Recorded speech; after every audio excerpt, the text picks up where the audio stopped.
261 ईसा पूर्व का कलिंग युद्ध। जलते हुए नगर, लाशों से भरे मैदान और खून से लाल नदियां। ये वही दृश्य था जिसने इतिहास के सबसे शक्तिशाली सम्राट अशोक को भीतर से तोड़ दिया। इसी युद्ध के बाद अशोक ने तलवार छोड़कर धम्म का मार्ग अपनाया। लेकिन यह परिवर्तन केवल बौद्ध धर्म स्वीकार करने तक सीमित नहीं था।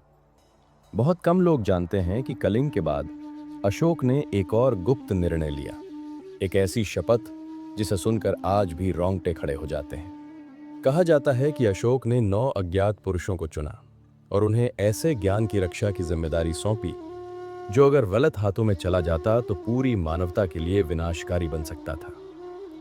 अशोक ये समझ चुके थे कि असली शक्ति तलवार या सेना में नहीं, बल्कि ज्ञान में होती है। यही कारण था कि इस गुप्त सोसाइटी को बनाया गया, द 9 अननोन मेन, जिनमें से हर सदस्य को एक एक गुप्त पुस्तक दी गई। इन पुस्तकों में युद्ध की कला, मनोविज्ञान और प्रोपागेंडा, माइक्रोबायोलॉजी, संचार तकनीक, गुरुत्वाकर्षण, समाज को नियंत्रित करने के सूत्र और यहां तक कि जीवन मृत्यु को प्रभावित करने वाला विज्ञान तक शामिल था।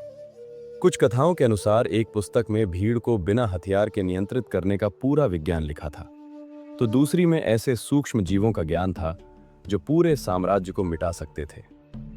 इतिहासकार इसे किंवदंती मानते हैं, लेकिन कॉन्स्पिरेसी थियरीज दावा करती हैं कि ये सोसाइटी समय समय पर ज्ञान को आगे बढ़ाती रही और शायद आधुनिक सीक्रेट ऑर्गेनाइजेशंस इसी परंपरा की विरासत है।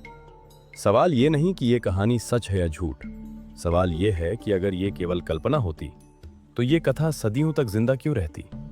क्या अशोक ने वास्तव में दुनिया को बचाने के लिए ज्ञान को कैद किया, या क्या ये 9 अज्ञात पुरुष आज भी चुपचाप मानवता की दिशा तय कर रहे हैं? अगर इन 9 पुस्तकों में से एक भी आज सामने आ जाए तो क्या वो विज्ञान के लिए वरदान होगी या पूरी सभ्यता के लिए अभिशाप? नीचे कमेंट में बताइए, क्या आपको लगता है कि अशोका के 9 अननोन मेन आज भी दुनिया को कंट्रोल कर रहे हैं?